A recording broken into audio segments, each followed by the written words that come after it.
हमारा डर अक्सर हमें प्रॉब्लम में डाल देते हैं। कई बार ऐसा होता है कि हम जिस चीज़ से डरते हैं हमारा उसी से सामना हो जाता है।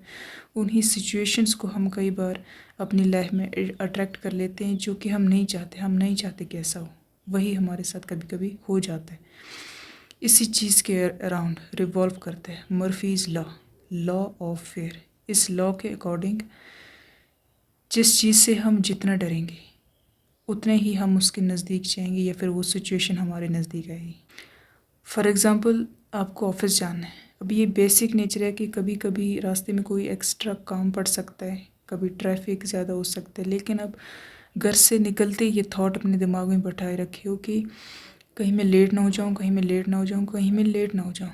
तो उसके ज़्यादा चांसेस अब आपने बढ़ा दिए हैं कि आप लेट हो जाओगे, क्योंकि आपने अपने दिमाग में वही थॉट्स बिठा रखे हैं। थॉट्स एक तरह का फ्रीक्वेंसी जनरेट करते हैं और वो फ्रीक्वेंसी बाहर जाकर अपनी ही जैसी सिचुएशंस को हमारी तरफ अट्रैक्ट करते हैं। एक लंबे समय तक जो थॉट हम अपने दिमाग में बिठाए रखते हैं वो हमारा बिलीफ बन जाता है, और जैसा हमारा बिलीफ होता है वैसी ही सिचुएशंस हमारी लाइफ में रिवॉल्व करती हैं। अब अगर कोई प्रॉब्लम होने वाली है किसी भी सिचुएशन में, कोई भी हमारा प्रोजेक्ट हो, कोई काम हो, तो हम क्या कर सकते हैं? जो चीज़ हमारे कंट्रोल में हम उसी को कंट्रोल कर सकते हैं।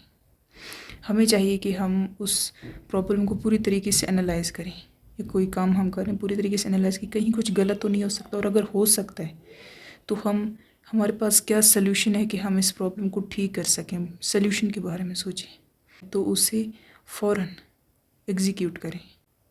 अगर ठीक होना होगा तो हो जाएगा, नहीं होगा तो एटलीस्ट आपको एक नॉलेज तो मिलेगी। बट ऑल द टाइम दिमाग में डर रखना किसी चीज़ के बारे में, this is not going to help you. In fact ये प्रॉब्लम को और ज़्यादा इंक्रीज़ करता है।